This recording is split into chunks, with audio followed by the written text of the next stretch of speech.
All right. So this is September 17th, 2025, and I am absolutely delighted for this broadcast of our podcast called Infinite Wisdom to welcome Basia and Jim, who are extraordinary beings. And I can't wait for us to get into a deep conversation about the wonderful things that they do with our tree family.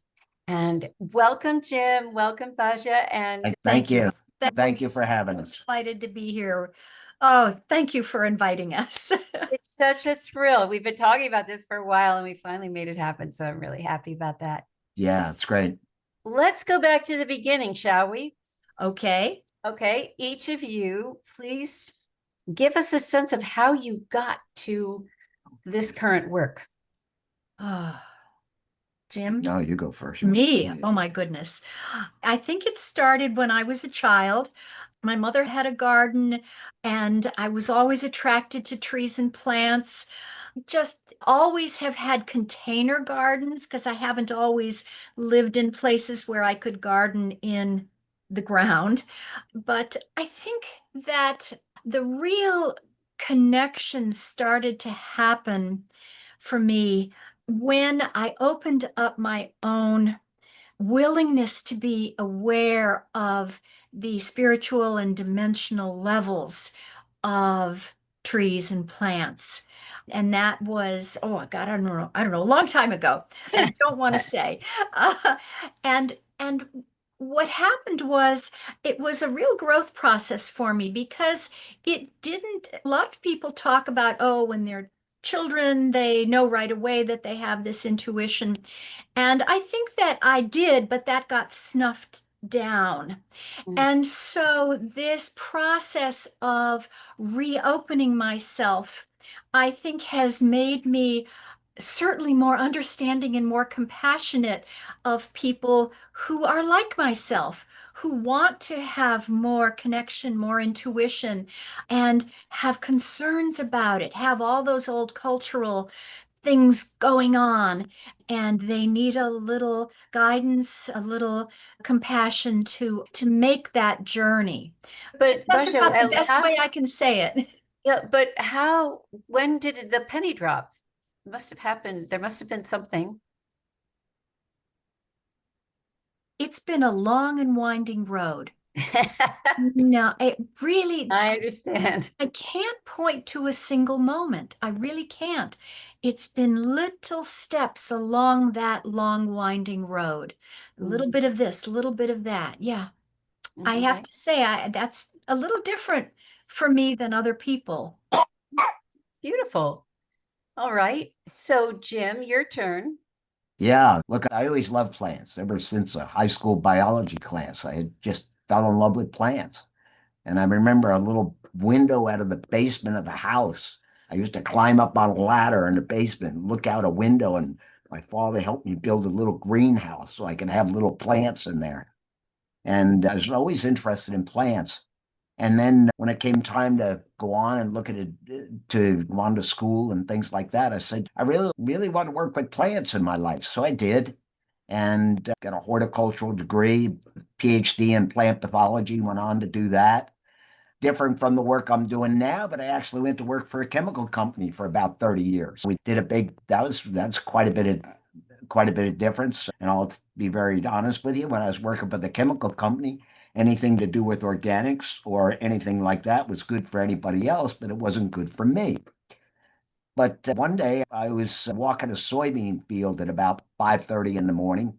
The chemical people they would have trouble with their soybeans and start turning yellow when it would turn off cold and wet.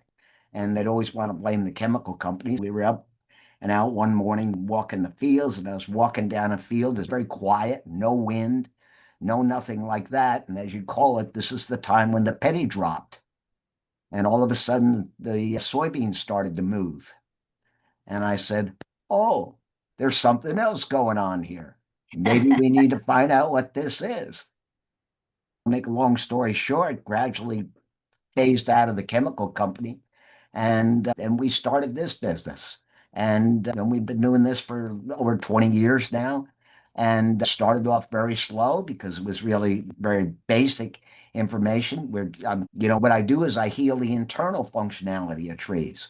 All of the conventional work works on the outside of the tree. Nobody pays any attention to the internal functionality of the trees. And that's what I do. But I also tune into the trees, and I'm the voice for the trees too. Okay, okay, but let's not get ahead of ourselves because I want to get to that. Sure, for Okay. sure. So you're walking in the field and Yes. the plants start to move and Yes. there's no wind, There's no wind. but they are responding to something. Are they responding to your presence? I think they're trying to show me something. Okay. And what did you do in that moment? Did you stop and try to listen? What did you do? I kept on walking. Yeah. Be honest, I didn't have time to stop. I had to keep moving. Gotcha. I, So you I just didn't really have a lot of time to reflect on that moment. got Okay. it. But I got it in the moment that there's Mhm. something going on there. All right. And that's about all I could do at the time. It's just, okay, I got that. There's something going on, something different here. And we need to find out what this is all about. And that's what it was. Okay. And then it went on from there. Okay, so it is a huge U-turn to go from working in a chemical company to going to becoming a tree whisperer, You basically. got it. So But on the other hand, it has helped me. It has helped me in a great deal because you have the people from come up to me all the time at shows and say, "Yeah, but you don't know anything about this, and you don't know anything about that." And I look at them square in the eyeball, and I can say, "I know a lot more about that than you do." Okay, because I have the chemical company background and I have the education. I know a lot more than what they know. Okay, that Mhm. has helped me in a way. So in a way, if you look at it, it was a stair step approach. And when the right time came, that's when I moved into it. Okay. Okay, okay. So we have you coming up through the ranks of the chemical company, which gave you a wonderful foundation. If you were in the medical world, you started out as a nurse or a doctor, and then you ventured over into different, more holistic healthcare, Right. like that. Exactly. But you have that foundation, which is so important. That's right. And I love how spirit does that to us. You know, Yeah. takes us down a road. We think that's the road. And the next thing we know, yeah, that's not the road, but it's going to help the next road. Okay. So I'm curious about when you began to hear the tree or decide even to speak to a tree. Did a tree beckon to you? How did that little thing happen? I think it was more with it actually didn't start with trees. It actually started with roses. Oh, Okay, because we had a house with considerable number of roses around it. Okay, and we started working with the roses, and I started feeling some things with her. I watched them respond to things we were doing. Okay, in a way, and then it was a point of starting to ask them what this was all about. Okay, started there, went to an organic farm and started to work with their vegetables. Okay. Same kind of concept. And then got more insight into starting to talk. And at the time, and I still do this, most of my stuff is yes, no answers. Okay. So most of it is. A lot of times I get bigger messages now, but I always double check with yes, no's. And at that time, when I was first starting, I was doing all finger muscle testing. So it was pretty okay. slow. Okay. It was slow. Okay. Now I'm none of that anymore. It's way too slow. I'd be there all day working on a tree if I was doing that. It's changed. It's changed that much. But yeah, that's so it started in the roses, and what I found is the roses would respond. Okay, we got some beautiful roses. Okay, they would really start responding, and they would tell us, yeah, we want this pruned, we want this done, we want that done, and the vegetables were the best one because they're so short lived. Okay. Mhm. And then 30 to 60 days, the vegetable matures. So you can see the changes very fast. Okay. So starting to work with them, that was really good. In other words, my roots can't pull up my roots are soaked in water. I had too much rain. Can you help me get the circulation going so I can get the water away from my roots? Okay. Things like that. So we are able to help them with that very The basic basics. type things. Yeah. Okay. Okay. Yeah. Yeah. At that time, were you aware of Findhorn? Yeah, I knew of Findor, and I don't know if Okay. Basha did. Yeah. 2 penny drop moments now to share. Okay, there we go. There we go. I knew they were in there somewhere. Can I break in for a moment? Please do. Yeah. Okay. So the first was we were heading up to the family cabin in upstate New York, and beautiful summer, and I'm going, "Oh, I really want to take some books up there with me." Went up to the bookshelf, and 2 books fell out of the bookshelf. The Findhorn book, right? The original Findhorn book, and the Paralandra, Perfect. Shel Oh my Smalley. gosh. Yes, Paralandra. And that was a really long time ago. And so reading them was like coming home for me.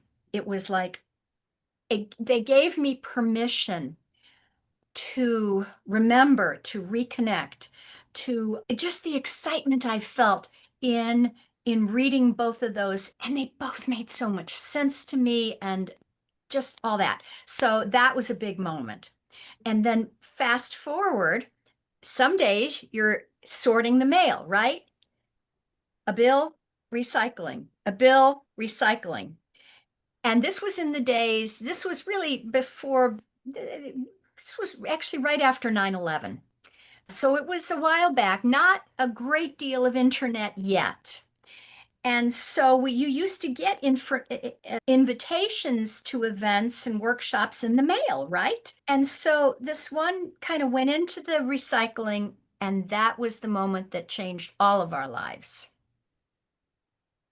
I went and picked up the flyer, and it was an invitation to find out about a human healing system, which we love and we highly recommend, called the Body Talk System. And that was the moment. I was at a place where I was thinking, maybe I want to change careers, what have you.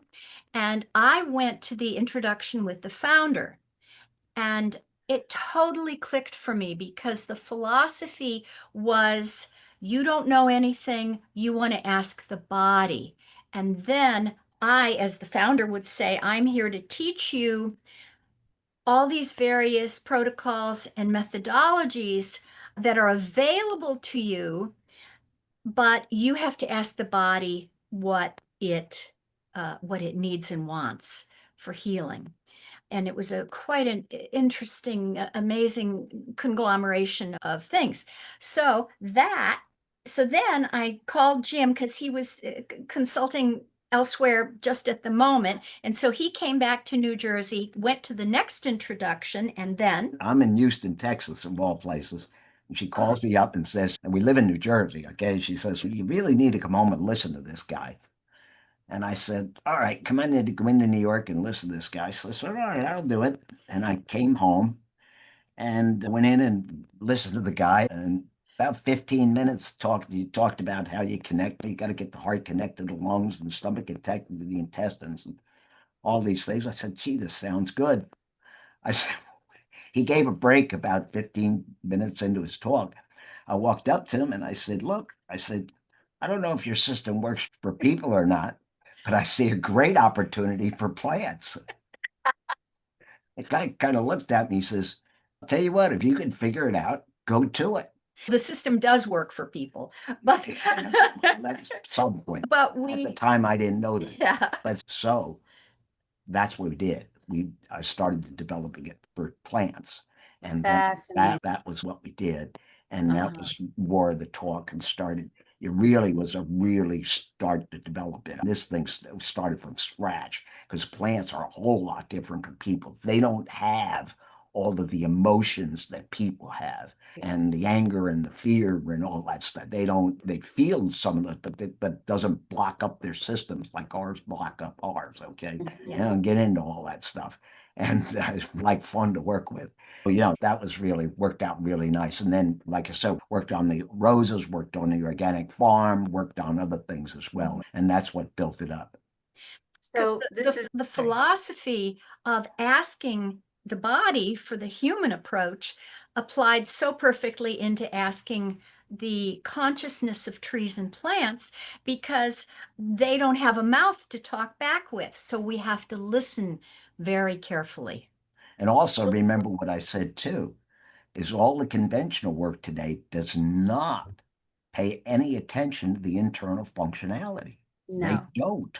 no. Okay. It's like you going to a doctor and and you say, well, yeah, but my heart is hurting. And he says, put this salve on your skin. That's literally what it's like. Yeah, Okay. yeah. And no, you got to fix the heart and the lung and get those back connected again. All right. Whatever the case might be. So when I was at Findhorn, I learned about plants having devas, and that every plant has a deva, or you might call it another word, but that's what you can communicate with, and they're very outspoken. They really tell you. And one thing it sticks in my mind for some reason was that daisies and roses don't like to be next to each other because they both want to be the queen of the garden. So you have to Get a play. lot of that. Yeah. Okay, so I'm not crazy, right? This is kind No. No, yeah, no, yeah, that's right. No, they get a lot of that. Yeah, that's right. That's so right. because and Paralandra was very renowned for how they combined plants and had complementary plants together so that they would benefit one another. And that's am I correct about that? Yeah, that's what I thought. So I just listen. So you went from, I want to say, so I want to ask so many things, but I want to make sure that we get some pictures. Just if I could just add a comment there. Yeah. You have to understand that trees and plants operate in communities. That's how they operate. Okay. And let me tell you, in a tree's world, one trunk is not a tree. From the tree's point of view, it's many trunks is the tree. Okay. Wow. I always tell people that. Okay. They operate in community. And what happens is when there's a problem or something like that, climate problem or human interference, whatever the case might be, that community gets broken up and it doesn't automatically get back connected again. So then all the plants are trying to operate on their own. Okay. And then things really begin to go downhill from there. Okay. Because part of the deal is, yes, I work with the whole plant, but part of the deal is pulling back that community, pulling together that whole ecosystem back again. You got to get that whole thing pulling together. If it's not a healthy group of plants or not a healthy tree. Jim, That's what give I'm us talking an about. example of how you do that, and the two of you together, how you do it. You work with the consciousness of the trees is what I call the consciousness of the tree. The tree has a consciousness. You call it the deva, I call it the consciousness. Okay. And that's what you're working with. And first of all, what I do is I work with the internal functionality, get the parts and the functions back connected inside of the trees. I understand plant physiology, so I know the parts and the functions. And my guides are sitting there helping me. The Davis sitting there helping me. They're all helping me, saying this is what needs to happen. This is what needs to happen. This is what, and we get the trees on a path to healing. Once we get them on a path to healing, then what happens is their bioenergy fields get bigger and they connect with the other trees, and the other trees say, oh, this is working for them. That's right. We got to be back together again. So you get them back together. Really? Okay. And yeah, and then what you get into that builds the community, and then the whole ecosystem starts to hum again. Okay, because the plants are healthy, then the animals start getting healthy. It all works together. Pass through. Yeah. I'm fascinated by this because where I lived formerly, I had what they call bridal trees, which you probably know, were a thing that they did back in the 1700s when a couple got married. they would plant two, what they call rock maples, or we know them as sugar maples, to make a triangle with the front door to Sure. anchor the marriage, right? Sure. And there aren't very many left, at both still alive. And my house had these two massive Beautiful. bridal trees. And they were the reason I bought that property. I kept trying to walk away and they'd go like this. They told me. I love it. I love it. And I'd look at them and I'd say, okay, you better help me out here because this is a lot of work. That's right. You know, The property actually, in many cases, do pick the owner. Okay, I'll tell you that right now. oh, I know. Let me tell you a little story about that. So we had two. We were at a show once, and there were two hellebores. We had it, table. and then the folks in the table next door had hellebores that they were selling. And we watched so many of them just march out of there. A lot of people loved these hellebores, but there were these two that just weren't going right near our booth. And so you asked. I started talking to them, and they said, "We want to go together. We just want to go together." Oh. And so what they do is they'll pull their energy in when people come by, if they just want to buy one. But if somebody says, "Oh, I need to buy two," they push their energy out again. Same thing happens with your property there. Okay, that's the same thing that happens. I've had that. You don't know how many times I've had that happen. And I tell people this you want to sell your property, and you gotta find the right owner for your property. Otherwise, your trees and plants aren't gonna let you sell that property. Okay.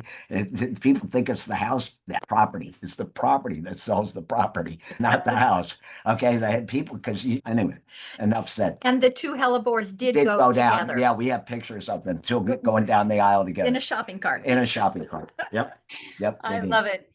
The reason I was mentioning the trees is that when we moved in, the driveway was quite close to the trunk of one of the trees and on its roots. And I thought, oh, I got to get that stuff out of there, that asphalt out of there. And I gave it a lot more breathing room. But unfortunately, over the course of the next 5 to 8 years, the trees started to fail.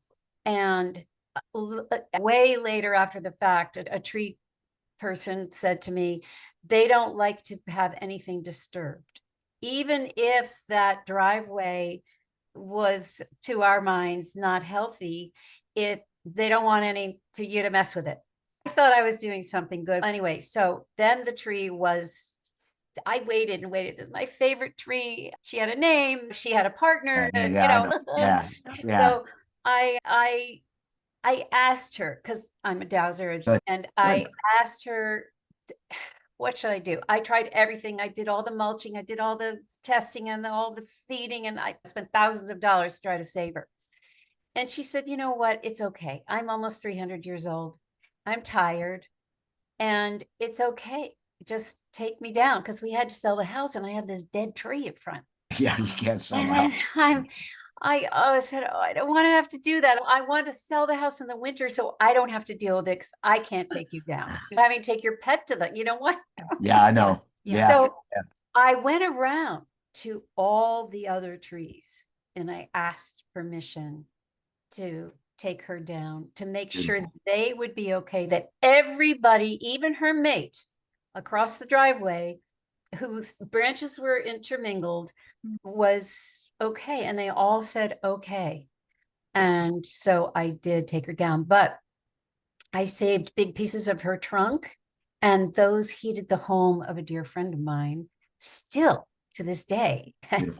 But it was painful. And so this idea that the land chooses us, I get it. I totally agree with that. And that's also community. See, that was community. Yes. That's why the others could work with you on that. Yes. See, they were all in community with that tree. Yes. Sure, that's right. And they do let them go. What they do. Yeah. It gets to be a point where they say, okay, yeah. And it does feel like you are saying goodbye to a dear friend. Yeah. It hurts. Oh, yeah. I cried. It's can't even think about it now. But because one day, I'll tell you, this reminds me a little of your story walking down the soybean aisle. I was always in the habit of taking a 3 to 4 mile walk on a daily basis. And one sort of summery morning, not a breath of air, I came back from my walk and I would walk underneath the branches of the trees. And I would stand in the middle between them and I would run an infinity wave from my heart to one and then from my heart to the other. So I was in the middle of this big infinity, Beautiful, right? beautiful. And we just had a love fest. And then I said out loud, I love you both so much. And they shook their branches and the morning dew fell on me. There was no wind, but I got a little shower. Oh, how beautiful. Oh my God. It was, oh my God, oh my God. All right, so back to you guys. Talk to us So about quick, Can I insert? Can I got it Yes, on that in. one too. But her infinity wave? well, Okay. So we were in the Swiss Alps a year ago, summer, and then this last summer. And we asked, one of the things we did there was we asked the trees, why did you call us here? And the answer that we received was, we know that a lot of our fellow trees all over the planet are hurting in climate extremes, are being taken down, burned in fires, what have you. So we aren't as disturbed as they. So we want to be really healthy so that we can produce more oxygen for the planet. Wow. And that was so amazing. And so as I worked with the trees and did some of my communication and asking them questions and receiving their messages, one of the things I did was I set up an infinity wave between my own heart, myself, and many of these trees in a couple of different places that we went there.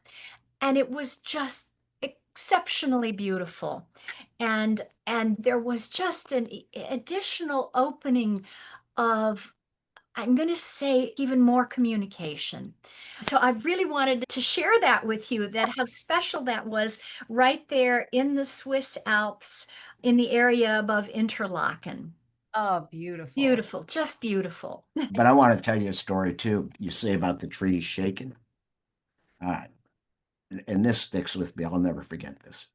So we got Hurricane Sandy coming up the coast, right? And I have clients who live right on the water. All right. And the trees have all their leaves on them. All right. And they're saying, hey, this isn't the hurricane's coming. This isn't good. So I went and worked with them a little bit. I said, look, guys, the hurricane's coming. You got to drop your leaves. Okay. Get the food out of your leaves. You got to drop your leaves. And I have this beautiful client. She believes in the work. She's working with me. And so I said, I'm coming. I'm going to come work on your trees, get your trees ready, because we knew they gave us, remember, you don't remember probably, but they gave us advance notice that thing's coming up. The weather people. The weather. Oh, I remember I was doing rescue afterwards. Yeah. So I'm working on the trees, and the woman comes out and she stands under the tree. She said, they're really not dropping any leaves. And I said, wait a minute now. She just stopped there for a second. All of a sudden, she got loaded with leaves, just dumping on her. Okay. These two maples just started dumping leaves all over her. Okay. They knew it was coming. They said, yeah, we're trying to get the food out of our leaves. We're going to drop our leaves so we don't. And you know what? Her property was not hurt. All around was hurt, but her property was, she's sitting right on the water. Okay. Wow. And these were two huge maples, and there was a big oak too, and none of them got hurt. Yeah. And lost a few branches, but other than that, nothing major. And that was such an important time, because while Jim was going out to see the clients, I was back in the office and I said, what can I do to have people everywhere on our mailing list help their trees? Because we have a lot of people here in the Northeast.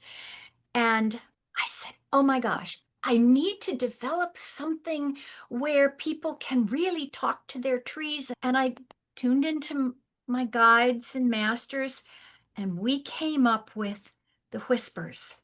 So the very first ever set of whispers was the Storm Prep Whispers. And we put 9 or 10 of them together. These are messages that people can give from their hearts to the trees that are botanically correct and physiologically accurate and environmentally correct. So I came up with these. I called Jim. I checked them out with him. He said, "Oh, yeah, they sound great. Email them out." This was 3 or 4 days before the storm really hit. I was getting emails back already from people going, "Oh, it's so wonderful. I feel there's actually something I can do. I don't feel helpless in the face of this hurricane coming up the coast." And then 10 or so days later, when people started getting our electricity back, we started hearing more from people, and we heard so many wonderful stories about people would go out in the middle of the storm, really rolling, and their spouse or children would go, "Mom, what are you doing out in the storm? Come in." And they were helping their trees. And when they got up the next morning, they had a few twigs on the ground, nothing. Then they would get in their car and drive A block or a so. block, 2 blocks, devastation. So they help their own property and their neighbors' properties, because trees may be aware of human boundaries, but they don't care about human boundaries. They operate in community. And so there were these pockets of places where the trees were really saved from doing these storm prep whispers. And since then, we've created lots of whispers. And if people are on our mailing list, we'll send them out during weather type events. We put a whole book together, actually. Yeah. From people, we call it People saving their trees in Hurricane Sandy. Because some people responded to us. We put a whole book. We interviewed those people and wrote a book about it. Yeah. It was just amazing how effective it was that people went out and did this simple, easy thing coming from their hearts. And it really worked. And as I say, we send them out for other weather events if people will get on our mailing list. And so that was an important moment, because that really sent us toward making this somewhat complex work that Dr. Jim does with the trees simple and easy that anyone can do. I love it. And I've had the experience of, I'm in the habit of asking permission to speak to a tree, because they are not all friendly. Some are a little prickly, right? So I found that out the hard way. But so now what I do is I ask permission. And if I don't get from a new tree, let's say, and if I don't get a yes, then I do the infinity with it for a few 30 seconds. And then I ask again, no problem. So I think it's a really good way to open the door, and it's coming from the heart, like you just said. It's making that heart connection, and then everything can come from that after that. But it's a nice protocol, because we often assume that we can just walk right in, and no. Always ask permission. Would you walk into somebody's house without permission? Yeah, kind of like that. Always. Yeah, always. Honor these beautiful living beings. Yeah, honor them. Very much, very much. For some reason, I'm thinking about the baobab trees in South Africa, and the mythology that they're upside down. You know about that? Not everybody knows about that, but they've got these massive elephantine trunks, and then these branches go up, these fat branches, and then they get little tiny. And the idea is that they're upside down because they're drinking in the light of the stars and bringing it down to earth. So that kind of star bridges. It's so beautiful. They're very revered in South Africa. Yeah. Anyway. And they need some saving. I have a friend, a fellow intuitive nature communicator in South Africa, who is saying that they really need some help from development. Oh, good. Yeah. They're ancient. They're so beautiful. I love them. Anyway, let's have a slide of one of your recent trips. Let's see what you did and hear your story. Great. Let's see. Should we go to the giant sequoias then, since she mentioned the baobabs? Oh, that'd be fun. Let's do that. Go talk to the giant sequoias. Yeah. Okay. Let me share. Yeah, go talk to the giant sequoias. I know what you're doing. Share. Oh, I think it says I have to send Yep. you a request Yep. for some reason to share. Okay. There. There we go. All right. Just a second. Let me get this turned on. Did that work? I think. Go. Okay. Yeah, you got it. Okay. Can you see home tree? No, we just see the green background saying giant sequoia. Oh. While you're doing that, somebody's asked to have me say about how to do the infinity wave with the tree. So simple.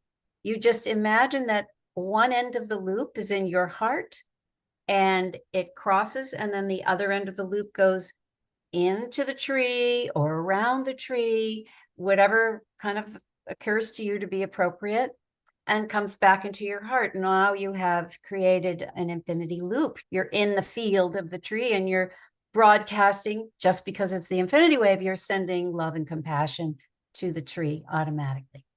So that's how you do it. And anything else that occurs to you, you could do it to the roots, you could do it to the tippy top branches, whatever occurs to you. Sure. Okay, can we see Yes. Home tree, Yes. giant sequoia in Calaveras Big Trees State Park. So one of the messages. First of all, Oh, yes. tree is 2008 years old. Oh, Have some idea. Okay. This tree's got a little age on it. Okay. 2008. We celebrated its 2000th birthday 8 years ago. Yeah. We know. We've been watching it for many years, so we know. All right. They're so amazing. Amazing. And it's still growing, and it's growing beautifully. And it's wow. very happy where it is. You see it, it's on a boardwalk there. You can see the two of us, how big it is compared to us standing there. And they put up signs in this park telling people about the trees. This tree said, I don't want any stinking sign. Just keep on moving. And there's no sign on this tree. You just got to go by it. I don't want no stinking sign. I'm done. Yep. And it's a gorgeous tree. Yeah. But anyway, so one of the early messages that I got when we went to this park, and there are a few other giant sequoia parks as well, is that they really are, I'm going to use a colloquial phrase here, antenna to the universe, because they're just so big. And over time, Dr. Jim and I have talked with them about this and really confirmed that they have two roles on the planet. One of them is to help to interconnect all of the plant kingdom through consciousness, and then to interconnect out to, shall we say, universal energies. Want to add anything to that? universal intelligence. That's Yeah. what they hook it up to. Yeah. Yeah. Yeah. And what are they communicating to the universe? My guess is that on other planets, there's other trees or there's something that connects with these trees. I don't know what it is. Something is connecting with these trees. So they're connecting with them. All right. Okay. And I think it's something along those lines. I don't 100% know where it is or what it is, but they're connecting, they're pulling the plant kingdom together and connecting it to they're so big, they're so tall, they're like an antenna to the universe, and that's it. Yeah. It's a little bit like reporting out on the condition of the plant kingdom on this planet to these other intelligences. That's my feeling on it. And so it's so important that they survive. But in reference to it, one of the things though that's going on for them is they live about 5,000 to 7,000 feet in elevation. Okay, in the Sierra Nevada mountains. It's a rectangle area. I can't in California. In California, and that rectangle area is about 300 miles wide by about 700 miles long. and that's where they live. That's home for them. There are some in other parts of the world. In fact, we got one nearby here, but they've been planted there. Okay, they've been moved there, but home for them is in the Sierra Nevadas, about 5 to 7,000 feet in that rectangle area. That's where they come from, and that's where this one is. And one of the things that's going on now is it's getting warmer. So they like cool temperatures. So it's getting warmer going up the mountains now. And so They don't like that. they don't like that. Their internal functionality gets stressed. And as the trees get stressed, then comes what comes first, the sick tree or the insect or disease. What's the sick tree comes first, a little like people. Okay. And then the insects and diseases come. And what comes in then is the borers start coming in. So the trees start having borer problems, and they start having this problem and that problem. And so one of the things we do is we work with the trees, get the internal functionality, work with them, help them repair their internal functionality so that they can be healthier and be more resilient to these climate extremes as they're going up, as the warmth is moving up the mountains now. So trying to help them with that. And that's what we do with them. Yeah. So you went there for their 2000 birthday? We've been there. Was the tree in need of something at that time? And then when you came back 8 years later, had it improved, or could you tell there was a difference? He always improves every year, but it always helps it's like a refresher for them a little bit like a refresher for them, because we come almost every year. Almost. Yeah, I think Oh, we got missed it. the COVID year probably, but other than that, we probably almost go there every year.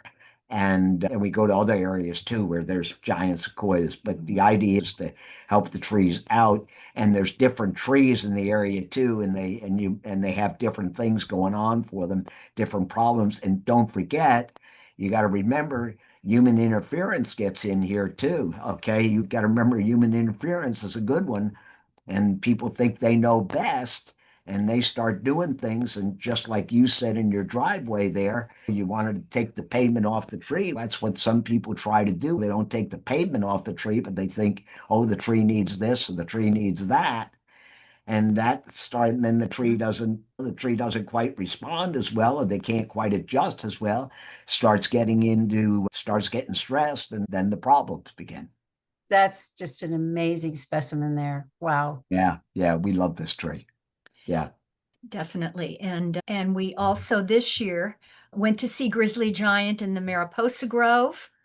And that's the young giant sequoia that's 10 minutes from here. We didn't know it in this park. And there it is. Yeah. And it does not like how hot it is here in New Jersey. Yeah, I don't know. You can't really see it, but there's light posts in there, and they didn't plan on how big this tree was going to be. They put it next to a building, and they just did not do smart things with they it. weren't smart about what size this tree was. I don't think they knew what they had. Yeah. And then just because we talked about it, there's our trip to Switzerland, the Interlaken area, and just an incredible view here of forests. And if you look closely, you can see a tiny little red train right there, and one of the lakes. So these are the forests that wanted to be able to make more oxygen. This makes me wonder if there are ways that we can go to our local trees in our yards or in our parks or whatever and help them to make more oxygen. Yeah, yes, you can. Yes, indeed. So we have just a couple slides leading up to our free gift. Oh, okay. Yeah. The gun here. I guess this is a good time for that. We have a lot more pictures, but I think it's probably a good time for that. So I took these out of one of our classes. And all right. Sorry, let me get this. Oh, no. Go back. There we go. I'm just having all these things overlapping other things here. We can't see it. I'm sorry. You're on the go deeper slide. Yeah, there we go. Okay. Yeah. All right. So There you go. So Hope, you've asked, what do you do? And these are the things you can do. Reach and stay in that peaceful state of connection. Now, I teach a really simple, easy 5 steps of connection that I would have already taught in this class, but anyway, they're available. Keep your attention focused and convey information from your heart and consciousness. And of course, ask for the assistance from that consciousness. You called it Deva, nature spirit, blueprint, plant spirit. They go by a lot of different names. Ask for assistance, and also assistance from whoever you consider to be a higher source or spiritual guide. And this slide, of course, points out that the consciousness and the blueprint of that living being, they work together within themselves. And then the next step, or the next point that we really want to make, is that you don't do anything. It's so important. I wanted to slip this in earlier, but when Dr. Jim was talking about these things that he does, there is a way that he calls himself a pass-through, that he is not doing healing, he is not doing anything that involves any sort of control or manipulation or anything like that. We feel that we are pass-throughs of this information, and we are in a highly collaborative state with that living being to find out, ask it questions, find out what's going on in its health, and then simply make these suggestions that Jim is very able to do because he has that scientific background. And he's, of course, also been working with them for a long time. So It's a consciousness connection Yeah. with the Yeah. plants and the Yeah. different parts of the plant to have them work together. It's them working together. It isn't me. I'm just the intermediate in between all this. So it's important to remember that we have to leave that old paradigm of control behind and move into the new paradigm of partnership. And so here we go. This is now what you can do, the simple, easy thing you can do. The Sustain Life Whisper. We consider it to be first aid. It's not really healing, but you can make a big difference to your trees with this. The state of being, of state of health of an awful lot of trees is shown on the left. It's the opposite of the sustained life cycle. They're not making enough food, and this feeds into insufficient circulation and little to no growth, and Dr. Jim will explain this So more. what happens is the tree makes food in its leaves. It breaks down that food. There's an energy release that drives the circulation. Okay, so that's what happens. So if it doesn't have enough food, then it has insufficient circulation. If it has insufficient circulation, then what it's not doing is getting the simple sugars that break down out to the grow points. If it can't get it out to the grow points, or it can't get enough out to the grow points, then you get little to no growth. Then the tree's not making enough food. Then you get insufficient circulation, little to no growth. So the tree gets caught in a negative spiral, and it gradually goes into a decline cycle. All right. It's got a very simplified piece, but that's what happens. All right. And so what we do is work with the consciousness of the tree, work with the consciousness of the parts to get them back connected again, the parts to parts, the functions, functions to functions, and the functions back to parts again, get them all working again, and get the tree back to where they can make more food, which will drive more circulation, drive and clear that circulation and grow. Circulation also gets all plugged up, a little like hardening of the arteries in people. That can happen. That's what the clear circulation is all about. So it's make more food, you get better circulation, drive and clear that circulation, grow, and the tree can grow, then it's going to make more food. So And they grow in 3 basic areas: leaf buds that make the leaves, the xylem and phloem, which are the tubes of the circulation, underneath and the then bark. yes, They live right underneath the bark. Okay, so understand That's where they are. And they put on new xylem and phloem each year. It's right underneath the bark. Guess what? That's your annual rings. The annual rings you hear about a tree, that's it. That's what it is. They live right underneath the bark. So that's why you don't want to disturb underneath the bark of a tree. All right.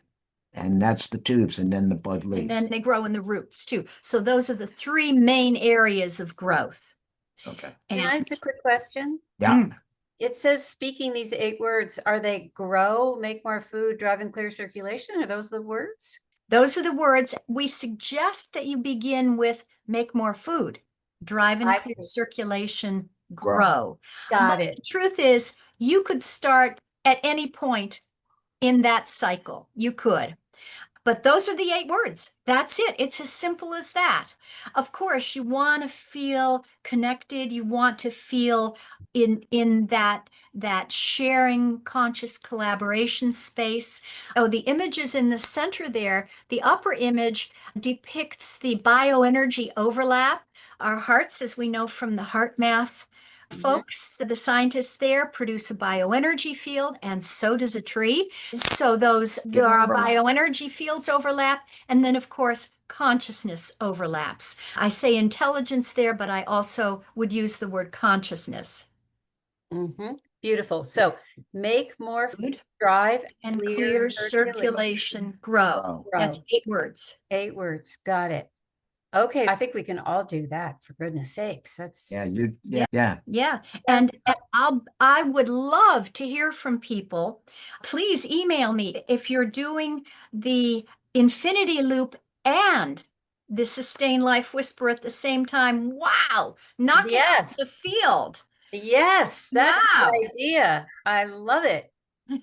And I have a quick question. Do you ever use, like in the dowsing world, there are these copper rods and rings and things like that. Did you ever find a need for that? Maybe not with just this. No. Okay. No. Interesting. No, we don't do that. No. All right. Yeah. We ask, like I said, we ask a lot of yes, no questions in our work. And the answers just now they come to me. Before I know people try using dowsing rods to do that with. That's fine. That's absolutely fine to get your yes, no answers. I don't have a problem with that. But after a while, you can, like I said, it takes very long and you don't get the whole picture. What you really want is to just really get the whole picture and look inside and really feel the answers. So now I'm guessing we could use the same 8 words for any plant, couldn't Absolutely. we? Sure. Okay. You want your vegetable in your vegetable garden? Perfect. Plants. They're all part of the plant kingdom. Even the microorganisms in the ocean, those are plants as well. So any member of the plant kingdom will respond to this. I love it. It also lets that plant or tree know that you're in tune with it. Yes, so important. Okay. So And important. you're trying to help it out. Yes. And that's another piece of it all. Okay, as Basia said, it's not really a healing, kind of a first aid type of thing, but it at least puts the tree, lets them know you're on their side trying to help them out because they understand this.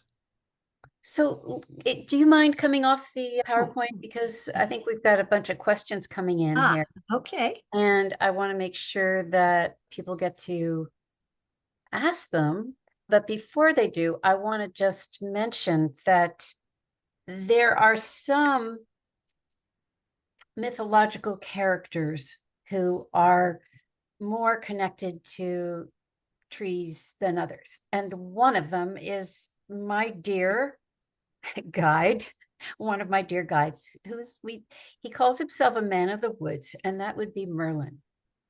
And I was wondering if you had ever bounced into him, because he is very fond of trees. And I got scolded because we moved into this house last year and there were 2 very large yews that were planted God knows how long ago. They could be 100 years old because the house is about 100 years old.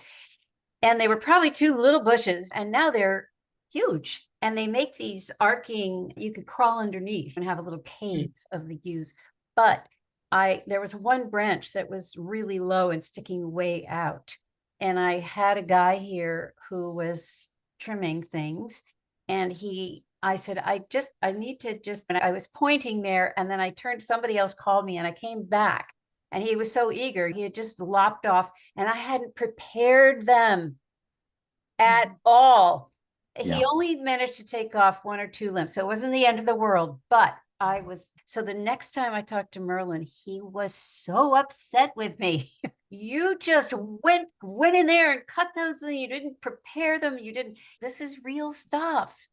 And the more that you're demonstrating it so beautifully, I'm just sharing from my background as well, that we're a family. We're a family.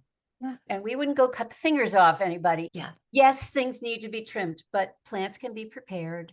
Trees can be prepared. They can be prepared. Absolutely. And also the other key piece to that is you don't want to be trimming a tree. You need to be asking the tree what it needs, because what the tree might be doing is trying to make more food for itself. And people are going to trim it.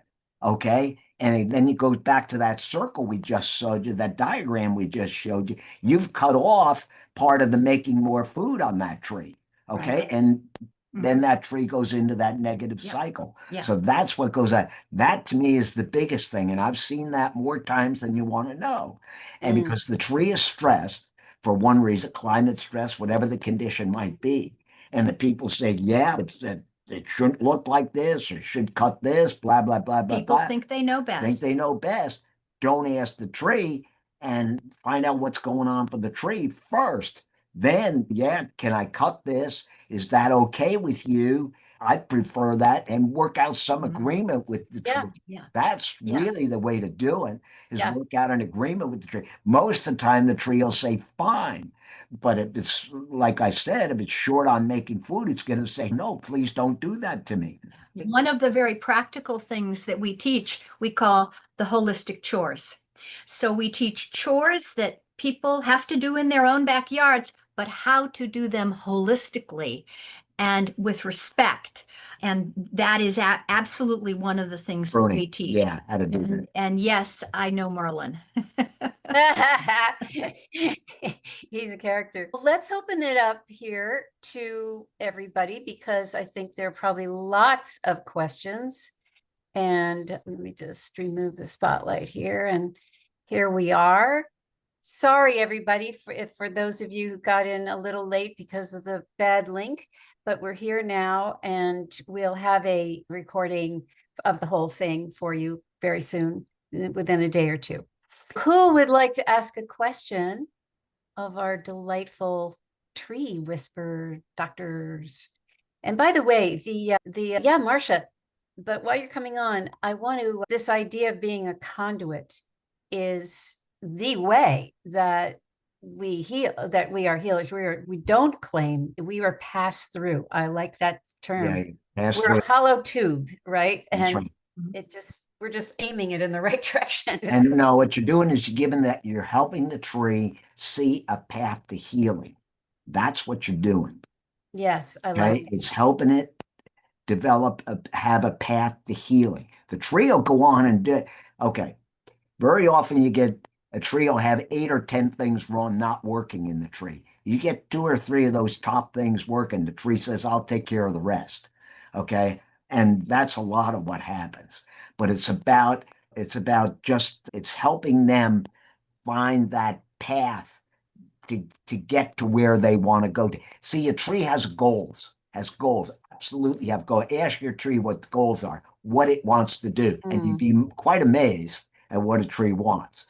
And what you find you're doing is helping them reach those goals. And if they're sick, it's a path to healing, so they can go on and be healthy again. I cannot wait to go into my front yard where there is a very sick rhododendron, and I am going to just have a big old chat. There you go. Marcia, you wanted to ask a question. Yes, hello from New Zealand, and it's really good to hear you and feel you. You feel like you're very much in your integrity and very gentle people. So I really appreciate being able to be here. I saw it on my email and go, oh my God, maybe I better go in here. I've liked your work, Hope. I've heard you talk with Pam Gregory anyway. My questions are, working with the fairy people, do you do that? I've had a bit of stuff going on for me with the fairy people and oak trees that are just down the driveway. And I thought when you said about connecting with spirit guides, a lot of people think, oh, that's the Indian, Native American Indian dude behind me, or that's Mr. Saint Germain, or they've got categories. But I think people maybe just to talk about that, because I think that might be quite important. But I don't know. It is. In some work I am soon to announce, going public with, I call Partner with Spirit. And so you get a little preview of coming attractions for this. The fairy people are among the consciousnesses, the parallel evolutions, the mist crossers, they can go by any number of names, that coexist with us, but in more invisible dimensional realms. And they're so important.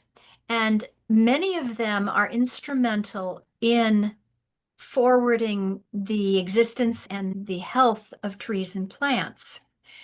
I see them a little more in that kind of purposefulness. You may also call them artisans of form, where they have roles that are deeply involved with the manifestation of health in nature. Boy, it's a big subject. Have I begun to answer your question? Yes, you're making me feel really good. Okay. Yes, we can't forget about them.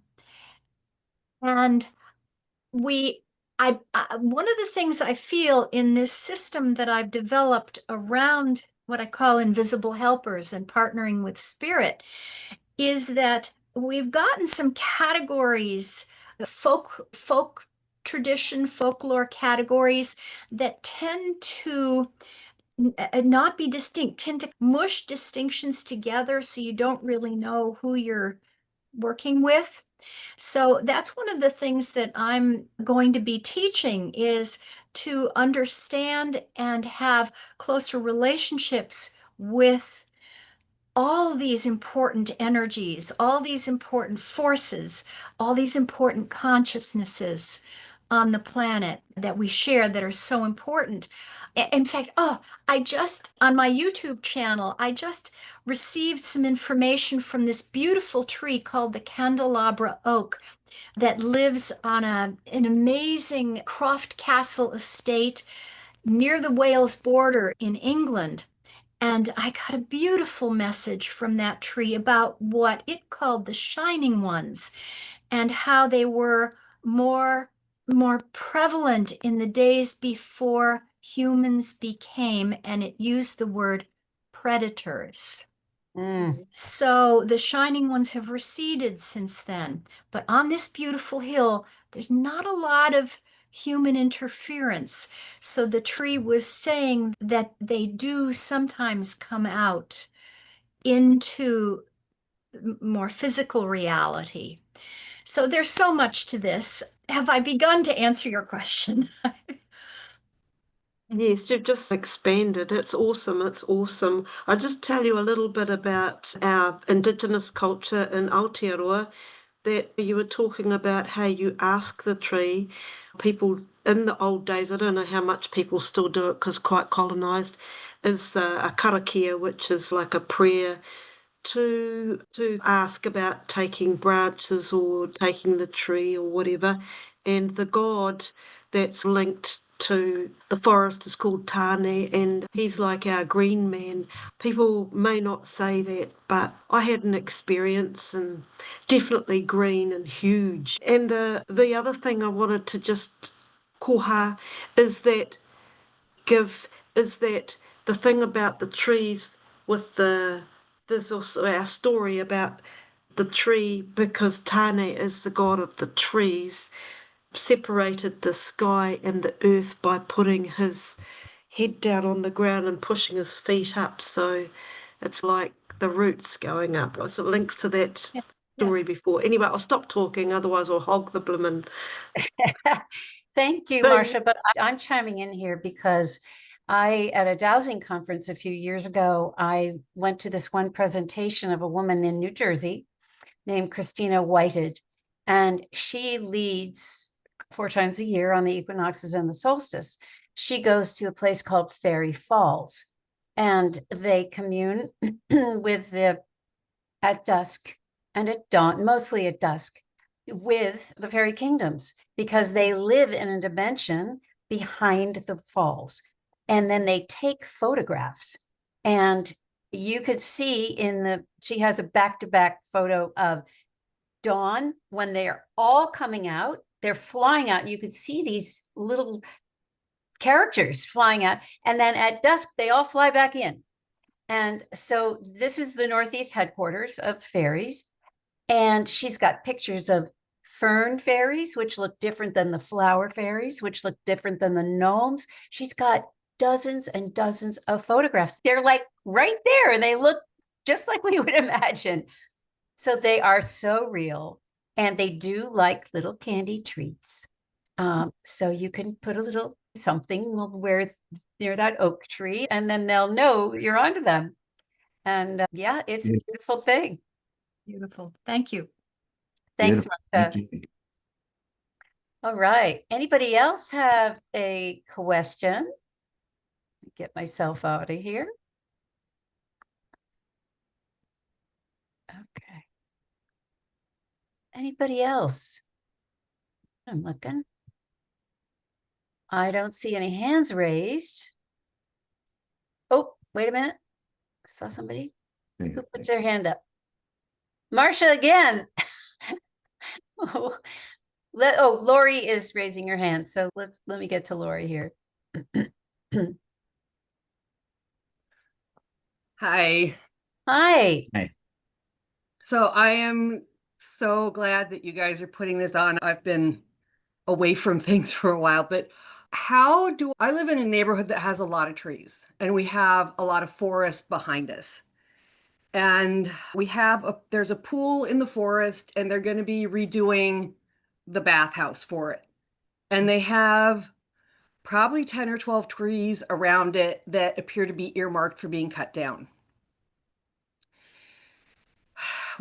I'm sure it's just for stacking lumber and putting like the big machines and whatever. And it's just like, there's a parking lot. Can you not do this differently? But it's not my choice, right? So how do I help the trees deal with this? Because there's nothing I can do to stop it. First of all, where do you live? I'm in Reston, Virginia. I'm outside of DC. Okay, so there is things you can do legally if you wanted to. I'll just tell you that. Okay, there are things. I have people who actually go hire lawyers and go to the town and actually Well, make. Reston's not a town, and we're far. Doesn't make a difference. Okay, just hear my point. Okay, you figure that out. All I'm saying is there's people that go after people like this and say, look, you can't take down these trees. I have one right now that the public service company wants to take down a bunch of trees, and they are literally suing them to not take down those trees. They're saying you can do what you need to do without taking those trees down. That's the first thing. So I don't want to get into a lot of detail. Sure. And I don't know exactly what the time frame is either. Yeah, but I'm just saying you can find that out. It's public information.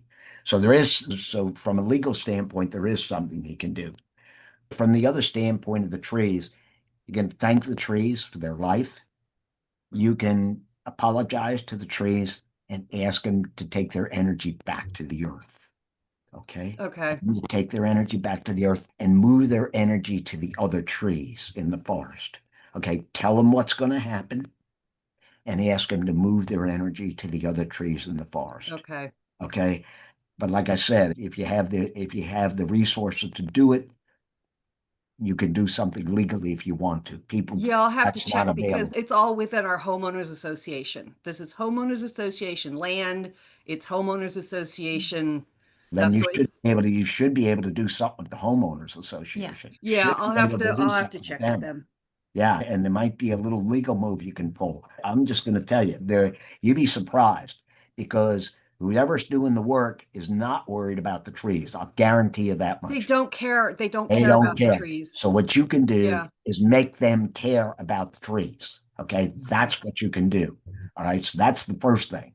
And I would take a legal step if I had to do it. Okay. Especially if I was a homeowner in a homeowner association and I had the Yeah. resources. But then the other thing is just what I said.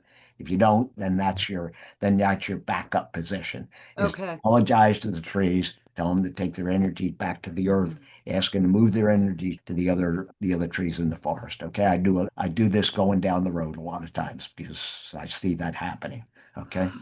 So Yeah, they clear cut, like the energy company came through and they just clear cut within 20 feet of the power lines. yeah. It- Power lines are yeah, that's something else. Yeah. Yeah. Yeah. It was a bloodbath. Yeah, I know. And they don't.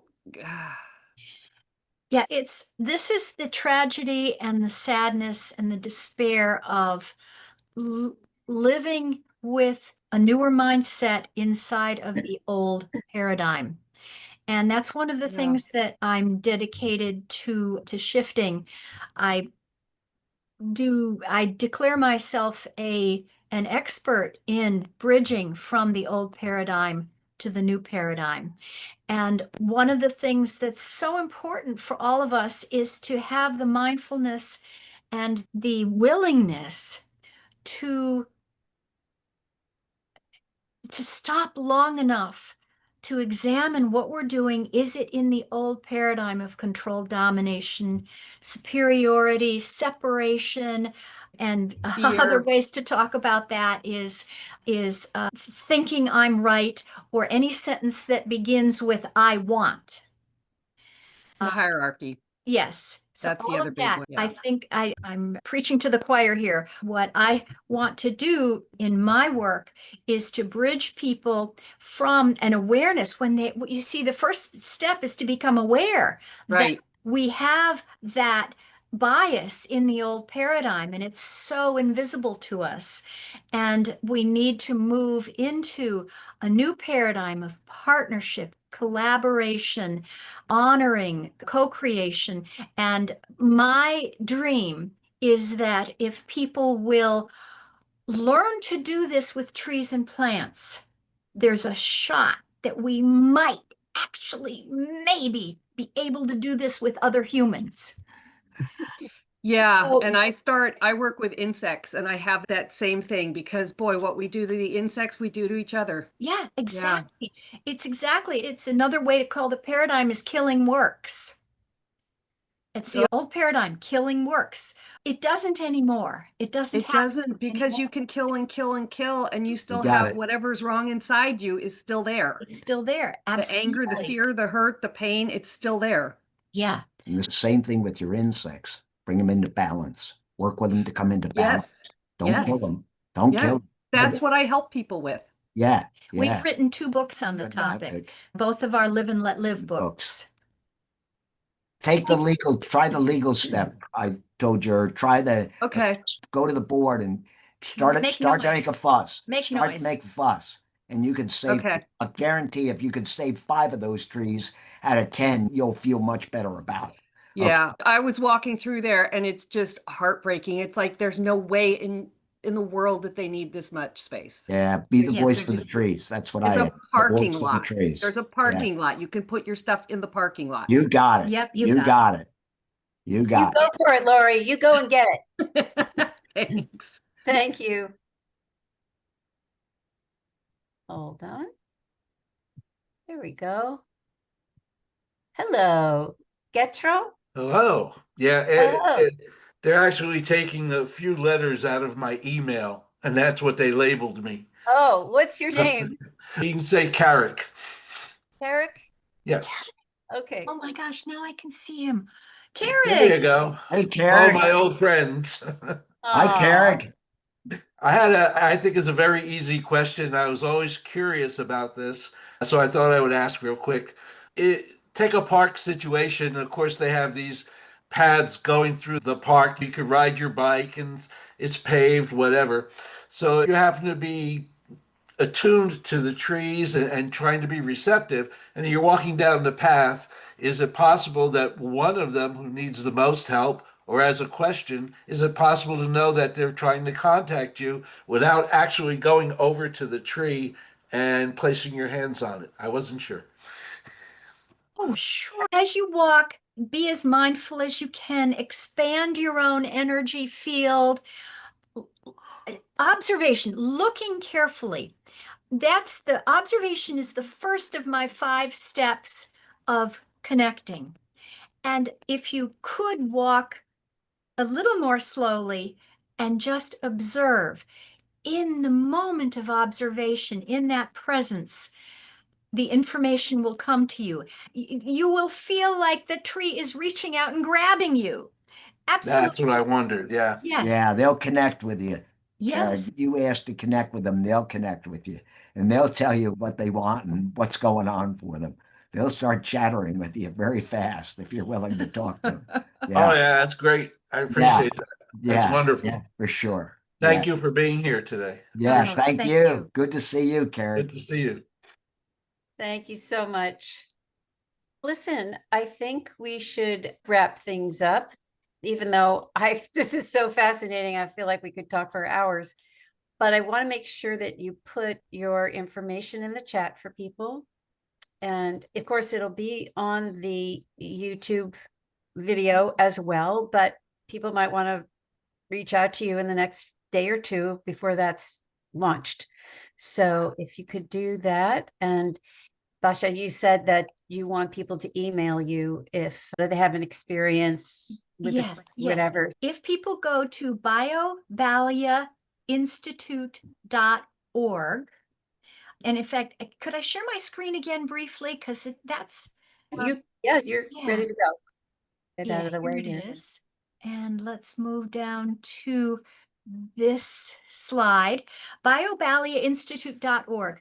It's a simple one-page website that will explain what we're all about and will link you to all of our various things, including the 3 websites that go across the top, partnerwithnature.org, thetreewhisperer.com, and our school, BioBalia Institute School.org. We have a special platform that we offer our school on. So that's why it's a different website. And then we also have YouTube channels. And mine is Partner with Nature, the @ symbol Partner with Nature. Dr. Jim's, you have to catch this a little special. It's at @thetreewhisperer_Jim Conroy. And then we're also going to be developing the @EcoUpshift channel as well. And if I could just announce really quickly, just yesterday, we were asked and got a weekend confirmed to teach at the Omega Institute again. We taught there for about 15 or 16 years. And then of course, everything stopped at COVID time. And now we've been asked back for next year. It's the weekend after Memorial Day. So we're so excited to be back at Omega again. And then, yes, so biobaliainstitute.org, that's the easiest way to get to everything. And for those participating in this event, please email me I'll write it in here, naturepartner@partnerwithnature.org. There it is. There it is. naturepartner@partnerwithnature.org. I'd love to hear about what all this meant to you and answer any questions. So thank you. All right. This has been thank you too. Yes. Yes, both of you are such an inspiration, and we've learned a lot, and maybe you'll come back again. And We'd love to. We've got a lot more pictures and stories to tell. I know you do. I know you do. But this was a good first swipe at it to get us in the groove. And may everybody go out and talk to some plant or tree. I want to hear about what happens too. I'll give you feedback on my poor little rhododendron, and I can't wait. I unearthed it from so much Pachysandra because I knew it was being choked. I didn't even have to ask. That I knew. but now I'm going to get down to the nitty gritty of it. That's great. Everyone, thank you so much for Thank coming you. Thank you. tonight. Thank And you. such a pleasure. And next time I'll get the links right and we'll be good to go. All Thank right. you all. Thank you all. care, Really everyone. appreciate everybody Have a in good attendance. night. Ashley, Love Hope, those so trees. special. Thank you, Hope. So much. Thank you. Take care. Bye-bye. Bye-bye. Bye-bye. Bye-bye, everyone.